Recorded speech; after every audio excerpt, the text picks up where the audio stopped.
रतन टाटा जी की प्रेरणादायक कहानी। रतन टाटा को आज कौन नहीं जानता।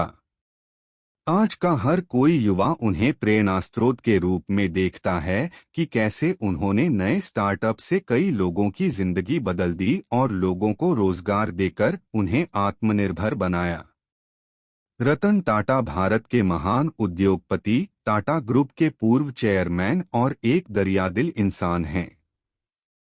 रतन टाटा को 1991 में टाटा ग्रुप का चेयरमैन बनाया गया था और 21 साल इस पद पर काम करने के बाद वो इस पद से रिटायर हो गए। लेकिन Ratan Tata Tata group charitable trust के चेयरमैन पद पर बरकरार हैं।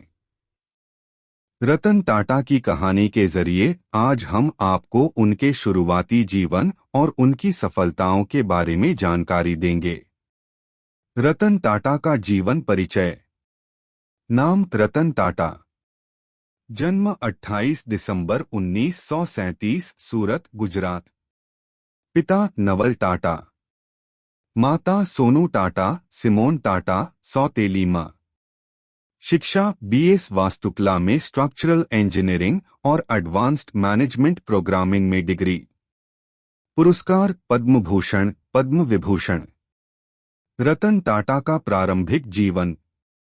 रतन टाटा का जन्म 28 दिसंबर 1937 को गुजरात के सूरत शहर में हुआ। जब रतन 10 साल के थे तब उनके माता पिता नवल टाटा सोनू टाटा ने औपचारिक तौर पर एक दूसरे से तलाक ले लिया था। तब उनके और उनके भाई जिमी की जिम्मेदारी उनकी दादी नवजबाई टाटा ने ले ली और उनका पालन पोषण बहुत अच्छे से किया।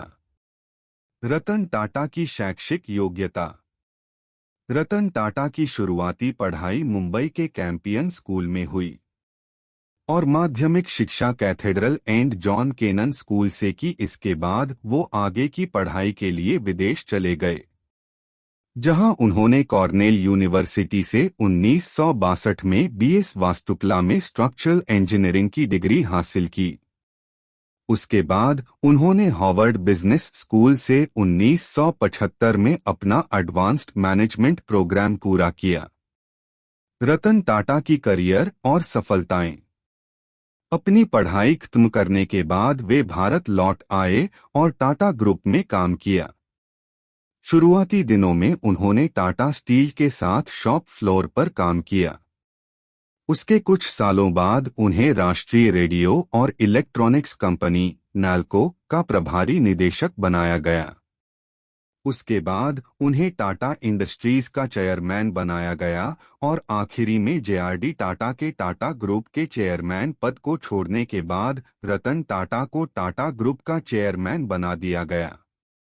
टाटा सॉल्ट से लेकर टाटा सॉफ्टवेयर तक सभी में रतन टाटा की कड़ी मेहनत और रचनात्मक दिमाग है।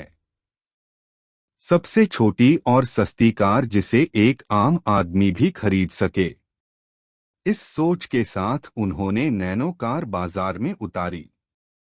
हालांकि नैनो कार उनकी सोच के मुताबिक काम नहीं कर पाई और कुछ सालों बाद इसके प्रोडक्शन को बंद कर दिया। क्या एक पत्रिका के अनुसार रतन टाटा अपनी पूंजी का 66% दान कर देते हैं। कोविड-19 जैसी महामारी ने जब देश को चारों ओर से घेर लिया था, ऐसे वित्तीय संकट में टाटा एंड ग्रुप ने अपनी पूंजी में से 1500 करोड़ का फंड दिया। हालांकि आज रतन टाटा टाटा ग्रुप के चेयरमैन पद से रिटायर हो चुके हैं, लेकिन वो आज भी कामकाज में लगे हुए हैं और नए नए इनोवेटिव आइडियाज के साथ कुछ न कुछ क्रिएटिव सोचते हैं, जिससे कि नए युवा पीढ़ी को रोजगार मिल सके। ऐसे महान व्यक्तित्व के बारे में जितना कहा जाए उतना कम है। हमें उनसे सीख लेनी चाहिए कि सफलता की सिर्फ एक ही कुंजी है, मेहनत। प्रेरणादायक सीख जो हमें रतन टाटा जी से मिलती हैं। रतन टाटा एक ऐसे शख्स हैं जो अपनी कमाई का ज्यादातर हिस्सा दान में दे देते हैं और वो युवाओं को अक्सर कुछ नया करने और सीखने की सलाह देते हैं। आजकल ऐसे लोग बहुत कम ही होते हैं जो अपनी कमाई हुई चीजों को दान में देना चाहते हैं। रतन टाटा हम सभी के लिए प्रेरणा के स्रोत इसलिए हैं क्योंकि वो हमेशा सबसे पहले अपने काम को इम्पोर्टेंस देते हैं। वो कहते हैं कि अगर आपको लाइफ में सफल होना है तो सबसे पहले अपने काम में फोकस करिए, ना कि उन चीजों में जो आपको अपने एम से दूर कर देती हैं। साथ ही रतन टाटा दूसरों को बहुत ही सम्मान देते हैं। वो अपने कर्मचारियों, चाहे वो बड़ा हो या छोटा, सबसे प्यार से मिलते और बातें करते हैं। रतन टाटा का ये भी कहना है, आपको अगर सफल होना है तो हमेशा साथ मिलकर काम करिए, भले किसी काम की शुरुआत आप अकेले ही क्यों ना करें। लेकिन अगर आपको उस काम को आगे भी सफलतापूर्वक बढ़ाना है तो लोगों के साथ जुड़े रहें और उनके साथ मिलकर काम को आगे बढ़ाएं।